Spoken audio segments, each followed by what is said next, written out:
Assalamualaikum warahmatullahi wabarakatuh. Selamat sore Pak Excel, izin memperkenalkan diri. Saya Sylvie Venalia Cahyani dengan NPM 23301031138. Saya akan mempresentasikan hasil PJBL mengenai analisis keuangan PT Champion Pacific Indonesia Tbk.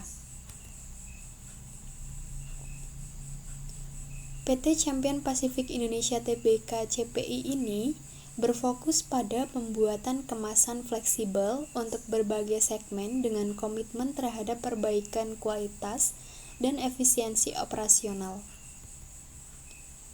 Kajian kinerja dan fundamental, kinerja manajemen dalam konteks laba operasional berbasis aset operasi. NOWC mengalami peningkatan dari 668,4 miliar pada 2022 menjadi sebesar 693,7 miliar di 2023. Likuiditas operasional yang kuat karena aset lancar melebihi kewajiban lancar.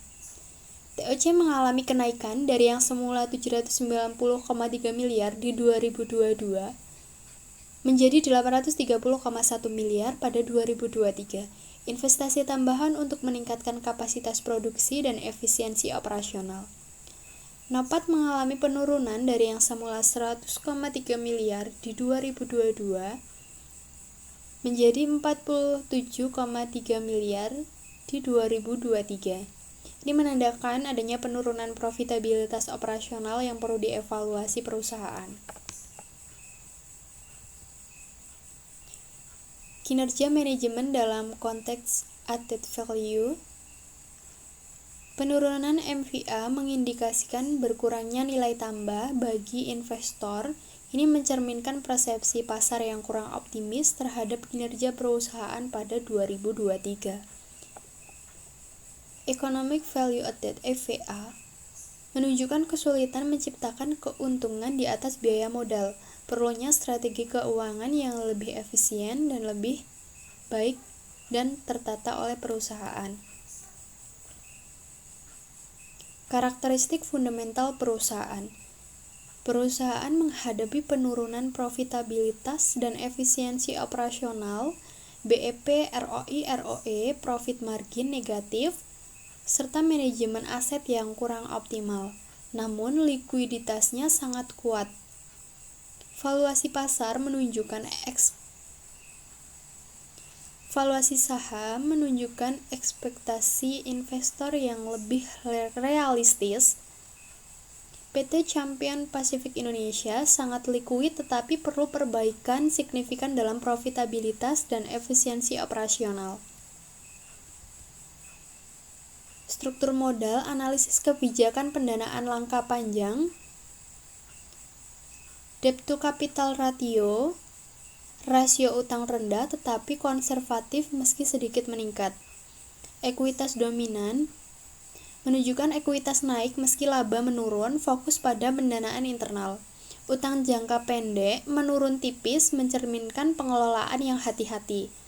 Utang jangka panjang didominasi liabilitas pasca kerja tanpa bunga. Strategi tanpa bunga menjaga stabilitas keuangan. Kesesuaian teori struktur modal.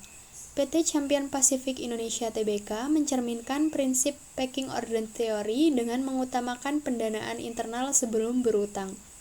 Demi efisiensi biaya dan pengelolaan informasi, ketergantungan pada ekuitas dan laba ditahan menunjukkan prioritas pada sumber dana internal untuk mendukung operasional. Penggunaan utang sangat minim, menekankan pengendalian resiko finansial dan menghindari ketergantungan pada utang berlebih. Kebijakan dividen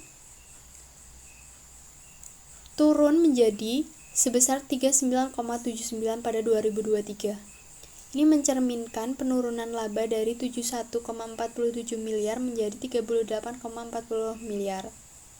Kondisi ini mendorong perusahaan mengambil langkah konservatif dengan memungkinkan tidak membayar atau mengurangi dividen demi menjaga likuiditas. Keputusan tersebut menegaskan prioritas pada reinvestasi untuk mendukung operasional di tengah tekanan keuangan. Kesimpulan, profitabilitas mengalami penurunan, likuiditas kuat, serta struktur modal konservatif. Saran evaluasi operasional untuk tingkat laba, gunakan kas surplus untuk investasi teknologi, lakukan audit internal untuk efisiensi biaya, pertimbangan utang selektif untuk ekspansi, memperkuat pemasaran dan percepat rotasi stok, serta meningkatkan transparansi untuk pemulihan kepercayaan investor. Sekian presentasi dari saya, atas kurang lebihnya mohon maaf. Wassalamualaikum warahmatullahi wabarakatuh.